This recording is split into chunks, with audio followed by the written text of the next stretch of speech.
So, on here, probably won't just talk about books I read. I'll also talk about the movies I watched. And I watched the drama, which is the first of the great trilogy of 2026 for Rob and Zendaya. We'll definitely watch all three. Also gonna do Anne Hathaway's what do you call like 4 movies? I'm not watching the Colleen Hoover one. So there's only 4 in my mind. I don't know if I might just watch 3. Feels a bit judgmental though. Nah, I'll watch 4. But not the Colleen Hoover one. But anyway, I went and saw the drama. So saw it with friends when it was relatively new. So the whole cinema was packed, which I think it changes it so much. Like, I've gone to so many things where a full cinema, like just having everyone react to it, especially for a movie like this, like really makes it good.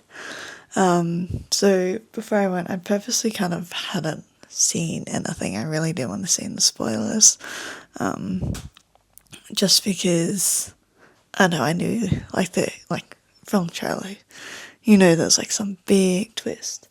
Don't even know what's gonna happen, but something like she's done something horrible, or they all have in a way, and so I really, really tried, did well, didn't get any spoilers, and yeah, so what it does, so drama follows Charlie, played by Robert Pattinson, and Emma, played by Zendaya, and after, like, during, like, some dinner that they're having the week before their wedding with the best man, who is Charlie's best friend. I forgot their names. I looked it up. They don't really matter. And his wife, who is the maid of honor. So, like, I don't already tells you a bit, like, Emma's maid of honor is her soon-to-be husband's best friend's wife. And, like, there's a little bit where they're like, oh, like, this is, probably should have said spoilers ahead. Not really. I'm not going to really talk about that thing, but, yeah, just their relationships. But yeah, it kind of tells you something about Emma, like, she, like, is it like, well, does she not have any close friends that it has to be like that far removed? Because there's like a thing of like, it's clear they're close, but like, then it's not like a childhood best friend or something like that, or even from uni. But yeah, so they have this dinner, and then they all go around, they confess like the worst thing they've ever done or nearly done. The worst thing they've ever done. And Emma's one just like is bad, and it is really bad. Like it, honestly, it was, yeah. I think their reactions you can understand.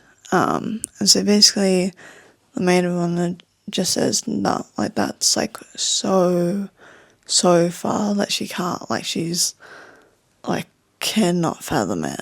And like doesn't want to be in the wedding, doesn't want to have a relationship with him anymore, doesn't want to talk to her, resolve anything. But yeah, so Emma projectile vomits, which is kind of a theme throughout. It's obviously the way that they've almost chosen to show her anxiety is by having a projectile vomit. So she vomits everywhere over the table and then gets home and keeps vomiting, can't stop. And yeah, so she has a lot of anxiety and previous mental health, which they're somewhat resolved. It's not really the main point. The main point is like the argument and the tension and the stress of the impact and what are they going to do? Are they going to get married? It's only a week before their wedding. They've just got their DJ doing heroin. Like, yeah. And so then, yeah, parts of it I really liked. I really enjoyed the fact that we actually saw Emma and Charlie like having a discussion, but also the way they showed the anxiety and like almost the warped surreal part. So they did this like surreal thing where it was like the conversation they thought they were going to have, but then the conversation that they were actually going to have, and how like it kind of showed like where their mental states were. And so Emma's was shown through that, and then Charlie's was more shown through his dreams, like his nightmares about what's going to happen about at the wedding, and like, yeah, it's like, and the more he gets anxious, the more fantastical they become, and the more surreal, and yeah, and you get a bit of a flashback, a bit of understanding, a bit of what happened as a way to tell the story. But yeah, I've kind of said this movie was kind of similar to Mighty Supreme in terms of you don't really get too much of a break from the tension. Like, even the flashbacks, you get a little break, but not really, because, just because of the nature of it. And then it like just keeps rising, the tension keeps rising and rising, and then like some people, yeah, it's like almost a secondhand embarrassment of like, oh my god, why are they doing this and everything, but then you also understood it, and yeah, so it's kind of like my stream was like action and action and action, and like it just didn't stop. So in my mind, they were kind of like that, and yeah, essentially all culminates in the wedding. Like the wedding goes ahead, all culminates in it, and there's this big thing at the reception, which you can kind of expect. So like that's what's going to happen. But yeah, I think the way that they built the tension and the way they used it to like convey the emotions and convey what people were feeling and why they were feeling it and how it broke and what broke it, and also, yeah, things of like, I really like the visuals and the colours that they use, the way they use lighting, and the use of the lights, just like change the emotion, change the perspective that you're looking at, and then also the use of music, like they, Emma like has this song that she plays to just get rid of tension, and that was like the way that you knew the tension would like have a little break, was they would play the song, even if it was like a forced thing. So by the end of it, when you heard it, you're like, oh, okay, like I can relax a moment, or they're trying to relax a little bit. Yeah.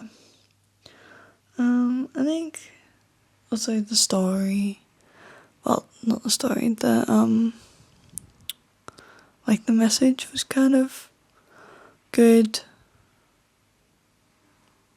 Maybe I don't really believe that one. I think it was like, yeah, it kind of like made you look at things and made you go, oh, like, do you really know people? But then also, yeah, it's like that things can be okay, even if things have happened in people's past. Like, that's, people will change, they're fluid, they're not going to stay the same, and they're not going to be who they were when they were a child. And yeah, I think overall I really liked it. I enjoyed it. I like movies where you just build it and build it and build it, and then you go, oh. Yeah. That's the